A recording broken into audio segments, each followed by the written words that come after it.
right. Hey everyone, this is my first Facebook Live video I've ever done, so this is a first for me. So we'll wait for everyone to slowly start feeding in. Obviously, it takes time for this to start doing its thing. Just a couple things. I'm running two computer screens at present, so I'm reading questions off one computer screen. So when I'm looking over here, it's just because that's where I'm getting it from. And I've brought my glass of water just in case I get a bit dry. It's a bit hot in Brisbane right now, and the room I'm in has no air conditioning, sadly. I've just set up in my home office, so we're obviously just slowly getting going. If anyone's here, if they have any specific questions, Trish has been really, really wonderful to organize questions and get everyone organized to see what sort of questions we have. So I've got a whole host of questions ready to go. If there's anything specific that you want to ask, aside from what we actually talk about, have no question. If there are no worries about adding them to the side note. So if there's a specific comment you'd like to make or anything you wanted to add, just obviously add it to the comments and we'll get to it in time. We've probably got about 20 questions to go through tonight. Most of them are related to body work, body lifting, body direct procedures, and we'll eventually get to them. There's a few things that I think, as I was talking to Trish earlier, the questions are actually really well thought out, and it great because it tells me that patients are researching quite extensively, which I love to see, because it means we get informed patients who are prepared to have a good conversation about how they're what's happening with them and what's happening with their body and the best way to address it. And so I think it's great to see that everyone's so excited about it. And certainly it's something that is quite topical. I think a lot of the body lifting, body work stuff right now is really important, only because obviously we're driving into that very health-driven environment to not only get good diet and all that non-smoking stuff, but it's also getting the weight down. And I think the important thing with that is obviously it's that journey. And part of what I do is actually quite a small part. I look at if you were to break down exactly what happens with everyone's weight loss journey, the hard work has been done. By the time I see patients, I really, really want to see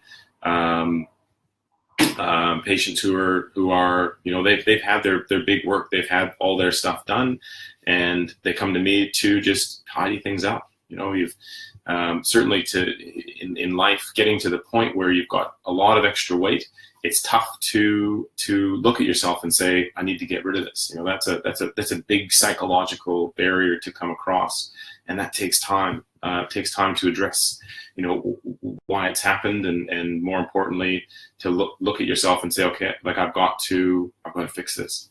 And I applaud every one of my patients for coming in and losing this massive amount of weight, going through all that hard work. So I think it's absolutely fabulous. Hello to everyone who's just joined. We're obviously just slowly leading into it and letting everybody catch up, and everyone can log in to have a watch. All right, so I'm not going to name any names in terms of who's asked questions, but I'll just go through the ones that we've asked. A lot of the questions that have been posted are actually already on the site, and some of them have been emailed through. So what I'll do is just go through the ones that I've got. As I say to everyone already, we will go through all the other questions, if anyone has any. Hi to Gina. Good to see her. Gina's probably one of my favorite patients. She did absolutely fantastic. She's had a huge journey as well. All right, so we'll start with the first one that I've got here. So first question was, some liposuction procedures claim to also tighten the skin. is it ever an alternative for skin removal surgery in some individuals? Sadly, the answer is, well, it's sort of a mixed thing. So part of it is yes and no. So will liposuction tighten the skin? No. Unfortunately, that is determined by a lot of things. So it's determined by location on the body. It's determined by your own genetics, how much damage you've had to the skin and underlying tissues before that. And the hardest part is actually trying to get those tissues to rebound. So if they've been stretched or damaged through the process of weight gain and then subsequent weight loss, some stretch marks will actually rebound a bit better than others. I've had some patients who have had extensive stretch marks and they just don't come back after surgery, and some people have extensive stretch and actually do really, really well. A lot of it is just very qualitative. It's experience when you actually feel the skin and get people in to have a little look. You can usually tell if that's going to if that skin's going to bounce back really, really well. Unfortunately, liposuction doesn't improve that. A lot of the non-surgical treatments, things like cool sculpting, there's a whole host of other sort of fat shrinking things that people will help to, or they'll try and sell, say that it will actually shrink the skin. It actually doesn't. The skin is just an inherent quality. If you've got really good soft tissues, a lot of elastic tissues, then it generally will happen, but unfortunately liposuction won't change that. So in some cases, the issue is the more liposuction occurs, then the more loose skin is produced. And so I've had a few patients that I've had to counsel and let them know that if we do liposuction in an area, we may have to come back and cut that skin out. And in certain areas, a lot of people don't want those scars. So lower legs, on the side of their chest wall, that's not really necessarily a great place to have liposuction. Sometimes have loose skin. So you have to have an honest conversation. And for me, it's always an honest conversation to let patients know that it's what's achievable and what will work. Next question in that section was, how long should you be at your maintenance weight before you have surgery? So this is a really common question that I love having with patients, because I'm not a numbers person, so I don't look at it as a very specific thing in terms of absolute numbers. So what I don't like to see are patients who come in and say, I've had my gastric sleeve, I've lost my 30-40 kilograms, I'm ready for my surgery. My whole thing about that is that if you've had gastric surgery or gastric sleeve bypass or whatever it might be, I guess the whole point of it is to get to the weight that you want to be at. I do tend to push my patients a little bit and tell them to lose as much weight as they can. Not everyone can be emaciated supermodels, and I don't really like that look. But at the same time, realistically, to get the best results, and I'm really a results-driven kind of person, to get the absolute best results, we really want patients to get down to a good, healthy weight. There are sort of minimums and things that I would say. So anyone who's got a BMI of 30 or higher, really not a great candidate. We really want to see that BMI getting to 27, 26 even, really get it into that healthy weight range. Now, the problem there is that brings in that question of, but what about those skin and weight I'm about to lose? That's kind of, that's the icing on the cake. So if you lose, a lot of weight, you're sort of making this cake, right? So it's a really weird analogy, but it's if you get all the ingredients together to make a cake, which is the gastric banding and the gastric bypasses and lap band, all the rest of it. You make your cake, you go through that hard work, you put it in the oven, and then when you bring it out, you want to make it look pretty, and that's my job. So I'm really just the icing guy. So I am there to make that cake look good. Trim a little bit off here, add a little bit there, whatever it might be. And so anything that comes off from what I do is just a nice added bonus, but it's the hard work and all the guts of it really should be done as a result of the gastric sleeve exercise, diet, and all that, and that sort of thing. So I'm really a true believer that numbers are important, but they're not the only thing. and really you want to get to your good healthy weight before doing or considering any sort of major gastric sleeve surgery, or any weight loss surgery. Last question in that section was, can you book a consultation before you reached your goal weight? Absolutely. I have no problem having that conversation with everybody. I love talking to patients about that kind of stuff. And a lot of times I think patients feel they get a little bit of extra motivation because it's really important to have that conversation. Some patients, they're maybe not psychologically ready for some of those things. And it's really important to be able to go through and do that kind of stuff. So yeah, absolutely. I'm more than happy to talk to anybody at any time. All right, next series here.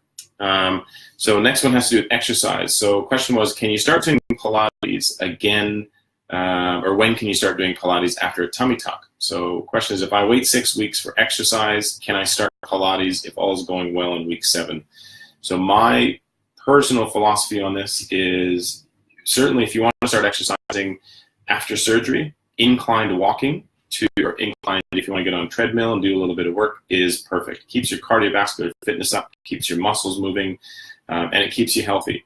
Anything where you have to start lifting weights, putting a lot of strain, is where we start running into troubles. That's where we start seeing wound breakdowns, because the surgery that I do, post-operatively, pain is the guide to what you should and shouldn't be doing. It's not the pain is the thing you need to overcome. So that's obviously, if you go to a gym, you've got that lactic acid barrier where you need to overcome. PTs will always try and push you through the pain, push through the pain, push through the pain. In surgery, it's the exact opposite. You really need to let pain be your guide. So if you get to the gym and it's a bit sore, you have to really sort of pull back and listen to your body. I find that the longer you wait to get back into the gym to do anything very heavy lifting or do any major stretching is probably the safest. Now, at week 6, anywhere between week 4 to week 6, that's the time when collagen that your body's producing, so scar tissue, is usually at its weakest. So physiologically, it's kind of getting in very scientific, but physiologically, the way your body goes through the healing phase, there's 2 types of collagen that your body uses. The first type of collagen is just sort of a mess of collagen that sort of holds things together. And then at that sort of week 4, week 6 mark, all that collagen starts to remodeling, and that's the remodeling phase. And most physiology textbooks and pathology textbooks will show these graphs of one type of collagen going down, the other type of collagen going up. And the collagen that goes up after that week 4, week 6 mark is the strength collagen. That's the collagen you really want. And so at week 6, that's kind of where it's at the lowest point, and that's where we would see problems starting to happen. That's when you can really actually pop open wounds if you start doing any major stretches. So I've had one girl I did a body lift on. She went to see Kinky Boots, sat in one of those very, very angled chairs to go watch it, popped open a wound on her back, and we had to resuture it a few days later. And that was week 6. So I tend to be very conservative with my patients in terms of how to do it. It just means that we don't run into those kind of problems, which for me is the most important, because that patients really don't want to have a complicated post-operative journey. So as I say, I tend to be very conservative. Other people might say something else, but that's just sort of my opinion. All right, next section. Can you combine an inner thigh or groin to knee? So that's going to be a thigh lift with a facelift, which incorporates a neck lift. If so, how many hours would the surgery be? So definitely you can do 2 surgeries in once, not a problem. Thigh lifts, they would be, depends on how significant the thigh is or how much we're going to take off. Usually a thigh will take on average, about an hour per side, anywhere from 45 minutes to an hour, sometimes a little bit longer, sometimes a little bit less, but on average, about 45 minutes to an hour. So it'll be about an hour per side, so that's 2 hours. Face and neck, that'll be probably another 5 hours, so it's going to be about a 7-hour operation. I guess my issue with doing faces and all the body work at the same time is that post-operatively, the way I manage a lot of my body lifts is I'm pretty generous with things like heparin and some of the blood thinners. And the reason for that is that the risk of DVT and PE is real. Some of the conferences I go to and some of the ones I was at in May in San Diego, which is a great one to do for plastic surgeons because you get up to date with all the current techniques and see what everyone's doing overseas. The really important thing there is the DVT prophylaxis. One of the things they talk about specifically at that conference was that. And I'll never forget it because the guys who were there, they were talking about, everyone was sort of talking about what they do. And the guy who was moderating the section said, has anybody ever had any patients who've died post body lift? And there were a bunch of people who put their hands up in the room, and it was frightening to know that potentially the risk is DVTs causing pulmonary emboli and potentially can be fatal. It's a big deal. So we talked about the best way to manage preventing that thing from happening. And one of the things that I do is I actually give patients heparin intraoperatively. So what that means is all that same drug that we use for DVTs postoperatively during when patients are having surgery, I actually give that to them while they're asleep. And then postoperatively, I give them another drug as well called Xarelto. Xarelto is a blood thinner, and it's got very good evidence to suggest that it's better than Clexane and heparin to prevent DVTs. So that's what I use. Great drug. Haven't, knock on wood, but haven't had any issues with it yet. And more importantly, haven't had anybody have any PEs or DVTs, which is the most important. And postoperatively, 2 weeks for that. So in theory, yes, you could combine a facelift and a neck lift, but I would probably counsel that it was probably not a great idea, only because when we look at someone who's on sleep for a significant period of time, we would have to provide you with blood thinning tablets, and certainly with facelifts doesn't really go very well. So hematomas and bleeds in the face can be pretty devastating. Whereas in the body, it's equally as bad, and it's something we need to go to theater for quite urgently. But at the same time, we really need to just be careful, particularly in faces and necks when it comes to airways and breathing, that sort of thing. All right, next section. Who determines goal weight, and does that include the weight of the excess skin? So the goal weight, the whole thing with the excess skin, so we've talked about baking the cake and how much skin comes off. As I say, anything I do is really just the icing on the cake. So we don't really include that in it. The goal weight is certainly something to discuss between yourself and your bariatric surgeon. Some people do better than others, and that's just damn those people who do well. But that's a lot of genetics, and in some cases just the way it is. Some people do better. I do tend to find that people who have gastric sleeves when they're a bit younger tend to do very, very well. People who have it in their slightly a bit older, they do sometimes struggle with weight. I think the most important thing with goal weight is really to be realistic about it. But it's also important to remember that the time you lose the weight, you have 1 year essentially to get rid of that weight. And so that's the time you really want to smash it out. You really want to hit the gym, really, be very, very, very strict on food and diet and all that kind of thing. It's very, very, very important in that first year. First year is absolutely the time when you want to do it. So for me, goal weight, well, we've talked about BMI. Goal weight from that point of view should be something, a good solid discussion with your bariatric surgeon.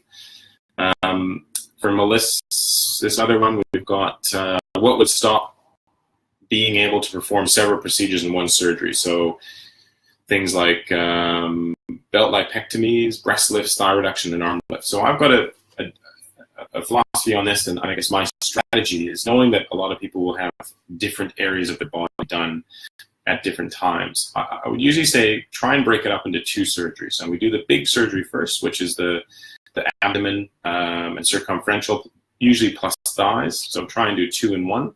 And then we come back and do other parts. So breast and arms or upper back, whatever it might be. Reason for that is anytime we do the lower half, anytime we do thighs and circumferential, it's not uncommon to have to come back to just do a little tidy up. And that might be a little bit of excess fat that's somewhere, or I don't like this part, or this scar kind of annoys me, or whatever it might be. And it's great as a strategy to say, we're going to do it twice. So we do the lower body, upper body.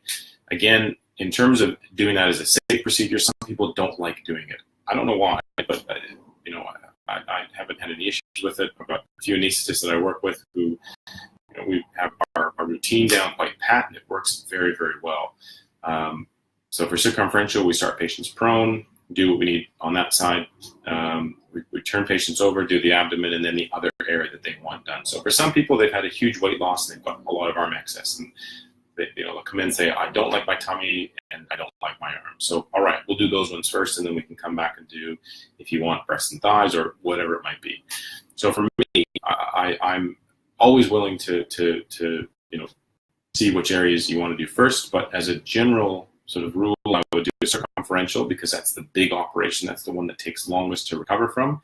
And then everything after that is actually not too bad. So thighs are pretty straightforward to recover from. Arms are pretty straightforward to recover from. And most breast work is also, you can sort of sail through that. And so doing multiple procedures, I have no problem with it. But I'd always say, if you want to do it, plan for 2. And then if we want to do facial work, facelifts, neck lifts, that sort of thing, we can always do that one as a potentially as an add-on to the other ones. But just, again, what we talked about before, we just have to be really careful with some of those. So can these all be done in one surgery? I try to avoid it, one, because it's pretty stressful on the body to be asleep for a really long period of time. I have done in the past, and I won't do it again. Not because I've had any problems, but because it's just, it takes a long time for patients to recover from it. So I've learned from those things, and I won't do them again. So I generally would just say 2. About 7 hours of sleep is enough for a patient. That's kind of enough for me. I lose focus a little bit sometimes, and that's why I have an assistant to help me out with those ones. So can these surgeries impact on lymphedema or lipedema? So lymphedema is slightly different from lipedema. Lymphedema is usually excess swelling in the legs or lymphatic swelling in the legs or arms as a result of damage to lymphatics. So I would typically see those in patients, for example, they've had breast surgery and they've had some of the lymph nodes taken out of their arm. So as a result of that, the arm swells, and that's something that's called lymphedema. So the lymph nodes are damaged here, the lymph structures are damaged here, and there's sort of that backup of fluid that happens in the arms. Same thing can happen in the legs as a result of all kinds of things. Again, cancer surgery where we've taken lymph nodes out of the groin, and in some people who have been very, very, very, they've carried a lot of weight, sometimes their lymph structures can be damaged due to their excess weight. Repeated bouts of cellulitis, all those sort of things can damage those lymphatics.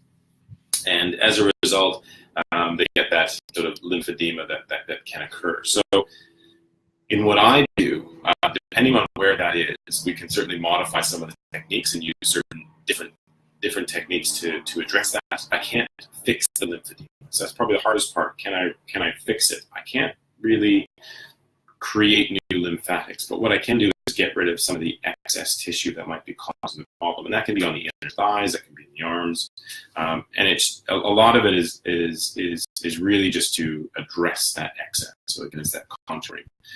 Lipedema is something different. Lipedema is a term that's used for abnormal deposit of fat in certain areas. So it's interesting talking to a few patients who've come through talking about lipedema.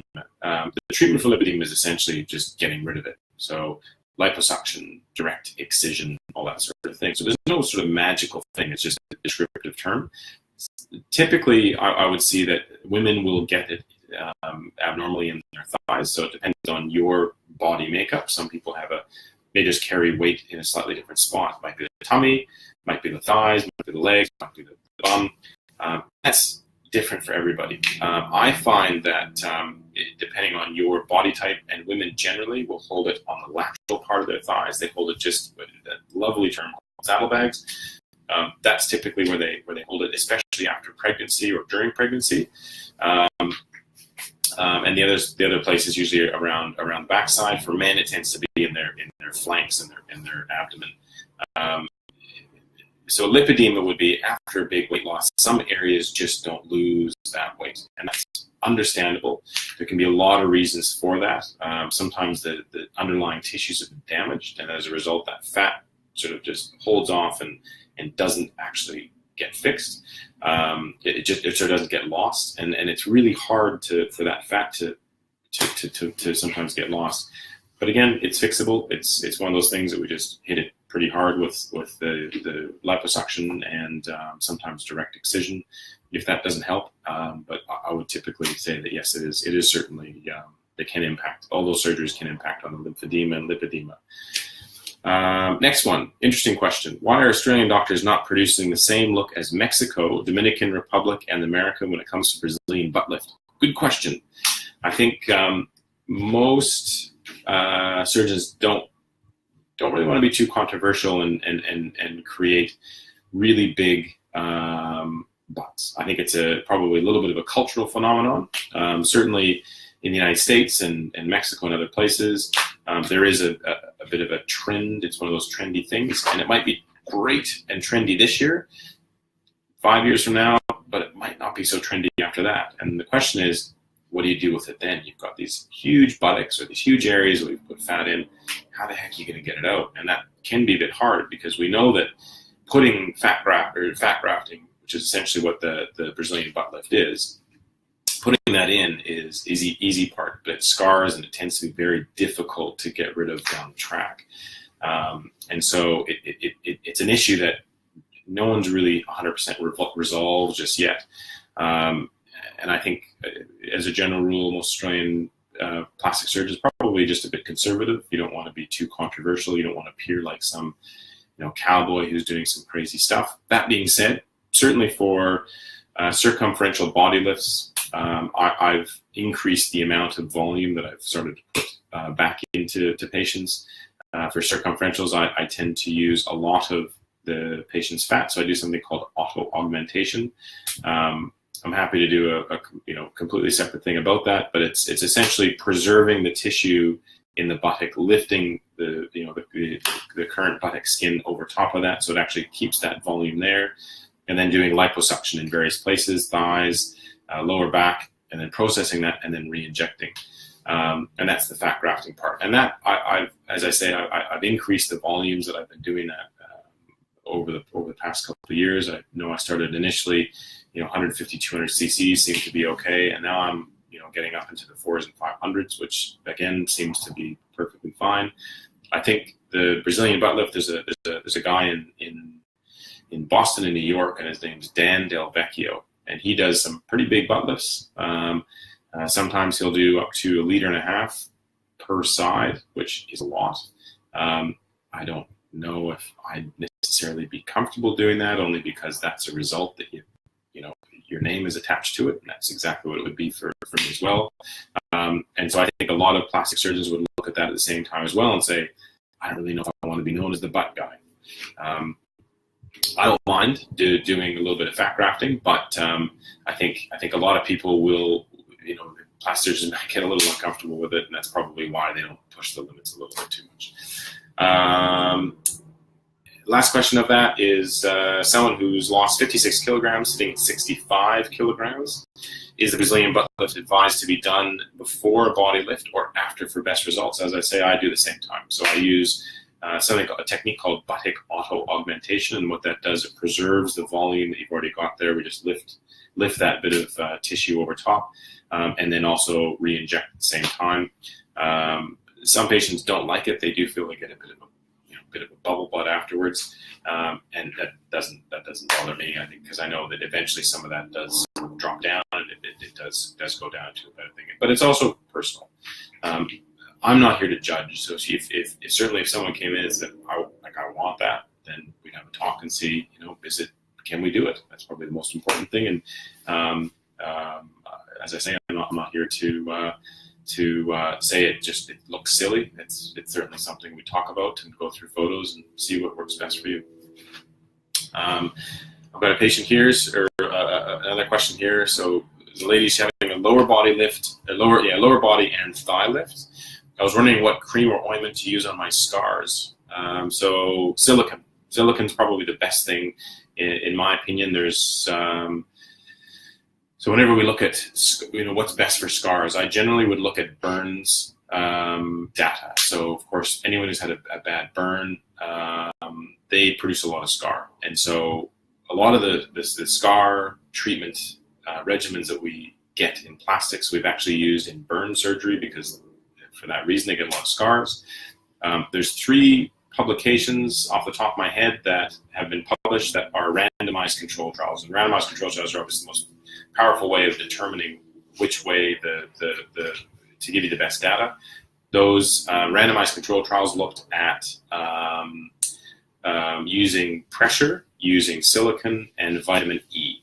So vitamin E is a classic one. Of those 3, it showed that all 3 showed that silicone and pressure were the most important. 2 showed vitamin E provided no improvement in scar quality, and 1 even showed vitamin E made the scars worse. So the best thing that works is silicone ointment, or silicone sheets. So Sikacare is a good one, and there's a whole host of other ones that you can get a hold of. Those are the ones that I would generally use in clinic. So I just had a quick question there. SSD. So SSD is a thing that we use for burns itself. So that's something that we actually use for open wounds, and it's a bit of an old school ointment, but it's still used. But it's not really great for scars. It's just used for open wounds. In that same one, it's a couple questions here about ointments. So certainly zinc supplements. Someone was asked to increase their zinc supplements after their surgery. So we go back to that collagen question that we talked about earlier in terms of how collagen works to how it changes from one type to the other. So there's a lot of cofactors that are used in that collagen production. The 2 most important ones are zinc and vitamin C. Now, the good thing about zinc and vitamin C is that they're both water soluble, so you can have quite a lot of it, and you don't really have to worry about any major side effects. Zinc, in particular, and there's a lot of controversy in terms of does zinc cause, all these sort of problems with bodies, and is it causing, all these issues inside? And the answer is no. There's no real issue with it. It's a little bit of an anti-vaxxer kind of thing. And again, controversial. I probably shouldn't say that, but I'm saying it anyway. And with vitamin C, there was a famous physicist. His name was Linus Pauling. He lived to the ripe old age of like 97. And he was a huge fan of vitamin C. He would take 4 grams a day, if not more, just because he thought it was a great antioxidant, and it is. And he lived old. He was a smart guy. But you can take a lot of it, and it's not really going to harm you. Probably the most important thing is protein. So protein, probably increase your carbs a little bit. Zinc and vitamin C are also very, very important. So there's no real risk in doing it. In fact, I would tell most patients to increase their supplements anyway. One last question. When doing the thigh lift, do I do liposuction on the calves too? Generally, lower limb liposuction does have its problems for a few reasons. Sensory nerves can be very superficial, and they can get damaged, and that's something we have to have a very, very honest conversation with patients with. There are a few people around Australia who've done lower leg or lower limb liposuction and had some very, very, very significant problems with that. One doctor had a patient who ended up with necrotizing fasciitis, which is pretty bad, and that was just from the liposuction alone. So it's not a great place to be, doing liposuction regularly, routinely. I do it, but you just have to have a very honest conversation and not be very aggressive with it. Certain parts of the body we can be a little more aggressive with it. The lower limb is not one of those places, so you have to be very judicious with the use of liposuction. Next question. Reverse abdominoplasty. So whether or not it's a procedure that I do or willing to discuss with a breast lift and an arm lift. So certainly happy to talk about it. Reverse abdominoplasties are pretty uncommon. I would say that it's not a procedure I do regularly, only because we can usually don't have to do it. I don't particularly like the scar. I don't particularly like the look. As I say, there are circumstances where you need to do it, but I wouldn't routinely do it. Would I do it at the same time as a breast lift and arm lift? Absolutely not a problem. But it just depends on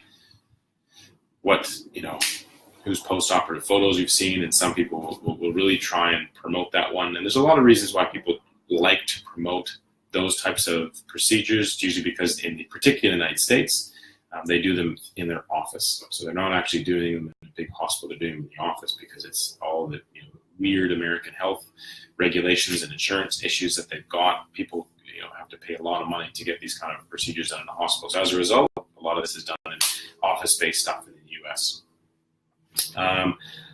Next question. So looking for information on a tummy tuck. I've reached a stable weight, feel awfully confused where to start. So this patient is specifically saying they've got an apron and they want it removed.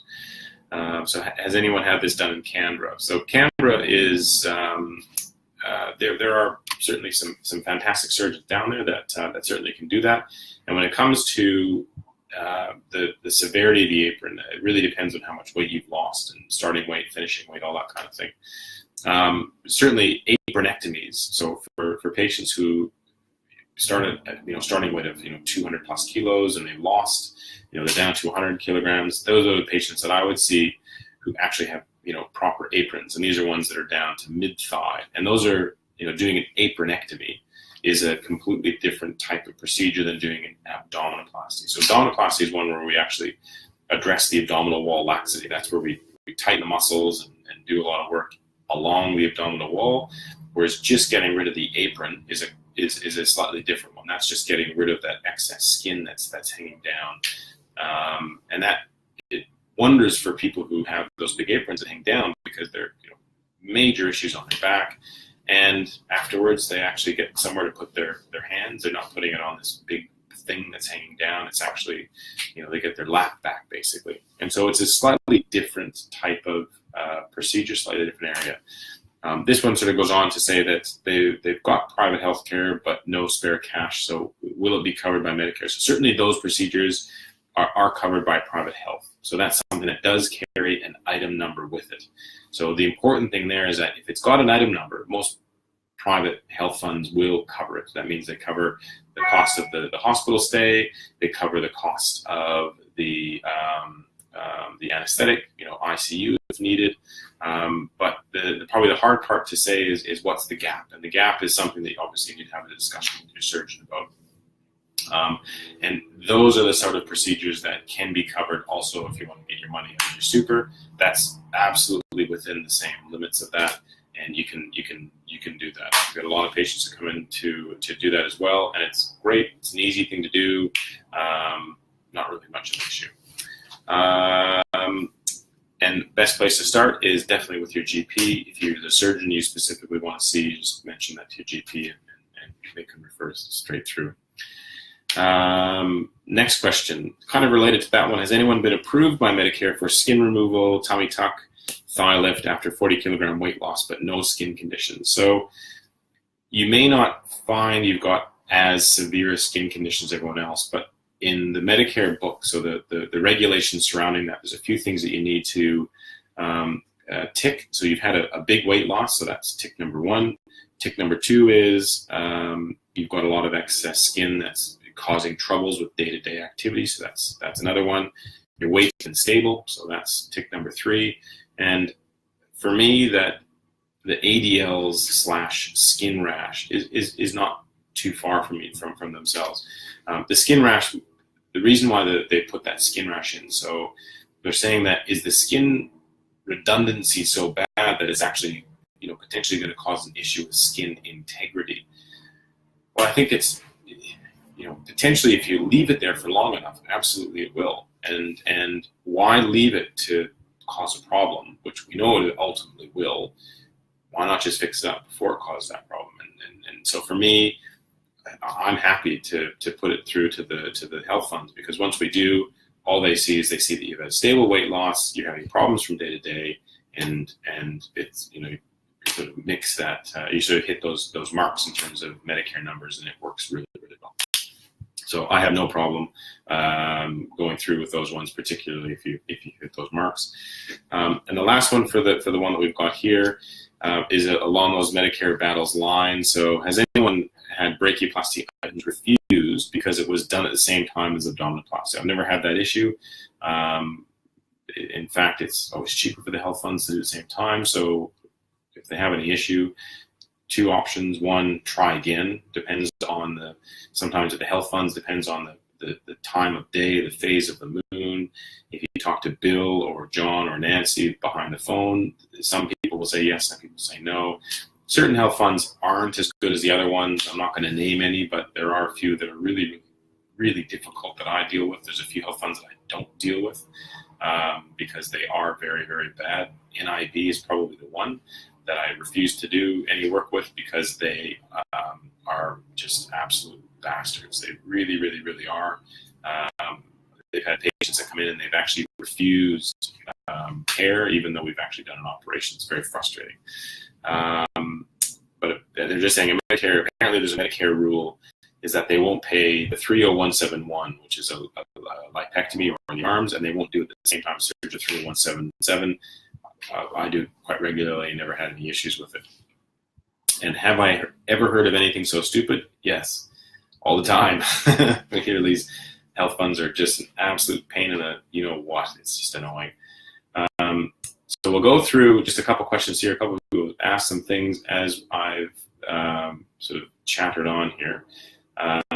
Thanks for everyone for all the questions and the thumbs up and the happies. It's been really, really good.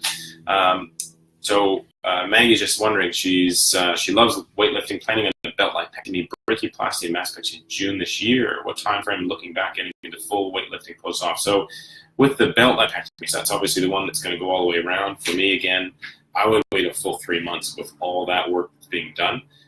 One of the things you don't want to do is get back into the gym, you start doing weight, anything high impact, high activity, and you start ending up with problems or issues. The gym will always be there, but you really want to put that hard work into keeping that the work that's been done, and you don't want to put it into risk it, getting a bad result. So personally, I would say wait 3 months. That's just me. You can certainly head back into the gym and enjoy the smells of the gym by getting on the treadmill, but entirely up to you. But as I say, I would normally tell most people to say to wait 3 months. Freezing the fat in the double chin, is it practical? There's a few options now for that double chin area, and it really depends on how bad it is. So certainly Kybella in the United States and Belkyra in Australia, that certainly does help to get rid of the double chin. And I know I've got my little early double chin that's starting to start, but that does work. For the big double chin, certainly cool sculpting can help. But it has its limits. And again, we talked about that, if we get rid of that volume, does that mean we don't have to get rid of the skin? So is that also going to tighten skin? And that's kind of something we'd have to look at, have a discussion. It can help. But I do find that things like cool sculpting is actually a lot of money. So if you're doing 2, 3, 4 rounds of cool sculpting, it's almost the same cost as having liposuction. And it's certainly from a financial, economic point of view, certainly worth thinking about. And certainly if you're having surgery, you can sometimes get some of those little tidy up things at the same time. So is it there? It is. Certainly something you'd have to definitely talk to someone who does a lot of cool sculpting to see what they can do. And there are limitations to it, but it just depends on how severe it is and those sort of things. Do you need a belly button? No, you don't. Belly button is actually just scar. It's a scar remnant from the umbilical cord. So if you look at babies, their umbilical cord actually sticks out, and then as it scars, it contracts and moves in as everything kind of grows inside. But you don't actually need one. There's no functional consequence from it. I try and preserve the belly buttons that I use only because they look the same and they still have a bit of sensation, so they feel the same. And I think from an aesthetic point of view, it does certainly, while it doesn't frame the abdomen, it's certainly a feature that we're so used to. If it's not there, it looks really weird. And it also provides some definition to the abdomen to a certain degree. Best products to help reduce scars. So it depends on the stage of the scar. So if it's something that's been around for a long period of time, that's something that may need adjuvant therapy, so either steroids or something else. But generally, if you're looking at preventing scars or it's just starting to get a bit hypertrophic, anything with silicone in it is the best thing to use. Do I weigh the skin that gets taken off in surgery? I absolutely do. And if so, what's an average usually comes off of the full lower body, tummy, and thigh? So it depends on the person, depends on the weight loss. I think the biggest amount I've ever taken off was in a apron ectomy.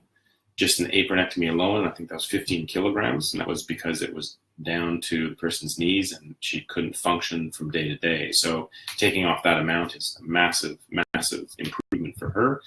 So that was number one. And then two, we also did a little bit of work on her thighs, using a couple of kilograms on both sides. So that was a huge amount. But generally, average would be anywhere from usually 2 to about 4 kilograms. I do try and do a lot of liposuction, as I was saying before, liposuction, and actually re-inject that back into the bottom, just to help get that shape back at the same time. But on average, it's again anywhere from about 2 to 4 kilograms per operation. Abdominoplasty before or after kids, definitely after. If you want to do one before, there's nothing wrong, but it's just all that work kind of goes for naught, and it's best to really consider it afterwards. Ideally after kids. Does it do a lot of damage? Kids, guess which way you look, physically and fundamentally, psychologically, philosophically, sometimes they do. I'm just kidding. I think the abdominoplasty, they can kind of ruin the effects of the abdominoplasty. Certainly if you're prone to stretch marks, something along those sort of lines, then yes, they can potentially cause them to come back again. Thanks, Melissa. Thanks for your comments. What else? Should you stop taking multivitamins a few weeks before surgery? So the important thing about multivitamins are the ones that have oils in them. So vitamin A, vitamin E, those are the ones you really want to stay away from. Fish oil, krill oil, those are the ones that they actually act like aspirin. They thin your blood. And so people who are on those, I would get them to stop at least 2 weeks before. The risk of bleeding and that sort of thing is a major issue. But water-soluble medications are totally fine. Arnica, I definitely, if you want to do the arnica, go after, but not before. And the important thing about supplements is you want to maintain the rate at which you're doing it. You don't want to start chopping and changing before or after, because you can really throw your body's physiology out beforehand. So if you wanted to do it before, give yourself enough time, a couple months to sort of build up at a very, very slow rate. And if you want to do it afterwards, same thing again. Just build it up at a slow rate. Let your body, adjust to that new thing. So can the difference between a fleur-de-lis and a regular tummy tuck? So the difference between fleur-de-lis is that the fleur-de-lis is the one that comes up the middle. And a standard tummy tuck is one that just sits on the bottom. So that's where you get that one incision that goes from hip to hip. Benefits. So I would usually reserve fleur-de-lis for people who've lost a lot of weight, and this bit in the middle, just above the abdomen, hasn't actually come off. So there's still a lot of loose skin in the midline, and that's where fleur-de-lis is very powerful. It also deals with some of the contours on the side, and I think in people who lost huge amounts of weight, so we're talking 70, 80, 90 kilograms, and this bit in the middle just hasn't come back, then fleur-de-lis 7 days a week, that certainly makes sense. Some people in the US in particular, that's the only thing they'll do, and that's because they feel that in terms of contour, it's a superior type procedure, and in some people it is. I try and avoid it only because I just don't like the midline scar, and it's kind of just one of those things. But you can get excellent results from them. And in terms of contouring, they can be superior absolutely to a standard or a routine abdominoplasty. Inside, everything's the exact same. So we do the same suturing for the abdominal wall, do all that kind of stuff. But some people don't like that midline excess. It sits just above the umbilicus or the belly button. Sometimes that little bit there, and there's no other way to get it. Liposuction, all the rest of it just doesn't quite address it 100%. And so fleur-de-lis is important. Benefits of both are, again, the contour, it can be superior for if you've got that little bit of excess. How long does numbness last after a lower body lift? So in certain areas, it can be quite permanent. Certainly from the belly button to the scar, just above the scar that goes around, that does it's really quite intense initially, but it actually decreases as the months go by. The problem with nerves is they take a long time to regrow, usually anywhere from 3 to about 12 months. 3 months, they usually start growing back, and then up to 12 months before you start seeing those effects come back. And again, the things that govern that, things like genetics, location, what sort of damage it was, and certainly in an operative type damage, it just takes a while to come back. And in some areas, it's kind of a complex play between your brain and the area, so it does take a little while to come back. Steph, you're just asking about, you've lost 30 kilograms since having kids. Good work. Fantastic. Breast surgery is covered by private health. The surgeon said tummy tuck won't be. So I think that's an interesting one. I think push them a little bit, because you've lost weight. So technically, you are in that range where you've had a large weight loss. It's stable. And if you've got issues with skin or rashes, then you qualify for that. And I don't think that's really too much of an issue. And it really depends on the motivation behind getting that done. It doesn't necessarily, you don't have to necessarily have a weight loss surgery, as long as you've lost weight. That's probably the most important factor there. You've had a large weight loss, so more than 10% of your weight, more than 50% of your weight, and that's fine, 30 kilograms. And then, just have to push a little bit and ask. And what else? All right, over 80 kilogram weight loss. Wow, impressive. Very, very, very good work, Elena. Lots of excess skin. So would fat that's been removed by lipo give a good result in the lifeless empty breasts, or would you recommend implants? So implants, definitely. So one of the things about implants is not only do they provide a little bit of extra shape, but they do provide volume. At present, there's not very many people who are doing fat grafting to breasts. There's a really complex reason for that. My insurance company won't cover me if there's any issues or any complications as a result of doing fat grafting to breasts. So if I, for example, do liposuction and do a little bit of fat grafting somewhere, you get a hematoma, we got to get you back to surgery. Not only am I not covered, but potentially you're not covered either. So it's until that area gets resolved through the insurance companies and various other things, we don't do it. So large volume fat grafting to the breasts, we just sort of stay away from it.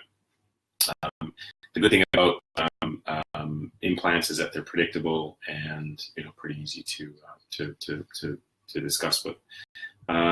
Thanks everyone for having a little look. Just going to keep on going down. So Steph's just asking here, she needs a full lower body lift, breast lift and AUG, but just can't afford it right now. So that's unfortunate. There are other avenues when it comes to finances. So certainly one of the things that I'm legally not allowed to discuss are those other avenues.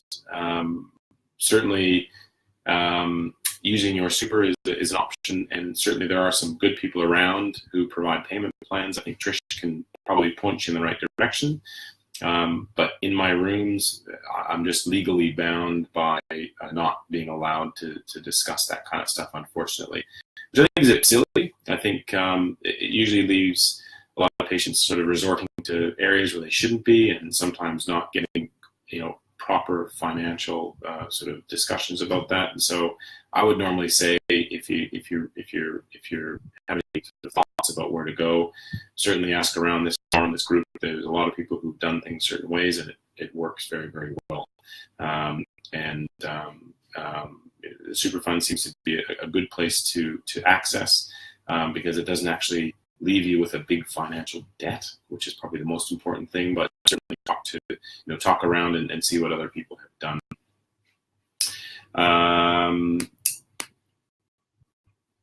Sorry, just keep on going down there. Local, who's very easy going, but my tummy tuck.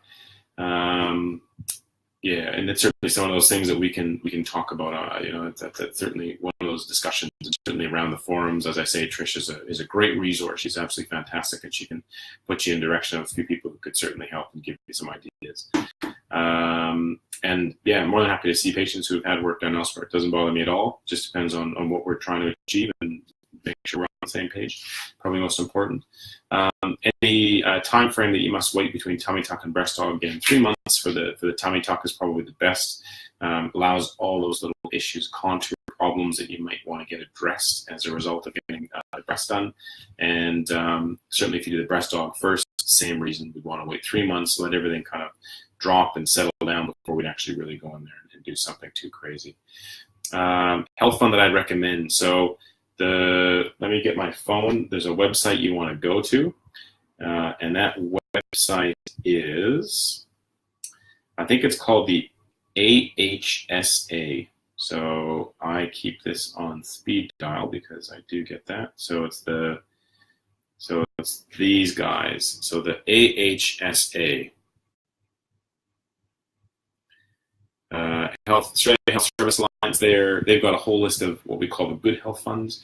And to be honest, some of the bigger guys are pretty good as well. Medibank, Bupa, they're not too bad. Again, I shouldn't say it, but there's a few that I don't particularly like, and the one that I refuse to deal with is NID, because they burnt us in the past and they refuse to pay on a lot of patients. It's been not very, very kind on their part. So certainly that's where I go for those ones. How long do I expect out-of-town patients to stay in town after surgery? Depends on the surgery. Should be minimum 2 weeks, just to make sure that you're up and around and able to walk. That would be kind of the time frame that I would be looking at. And that's for most surgeries. Is it possible to have lower body lift and arms at the same time? Not at all. I do it all the time. We've had a few of those questions, and I'm happy if you want to go back and look at them. But yeah, definitely, certainly happy to do it at the same time. And certainly check with NIB, PETA.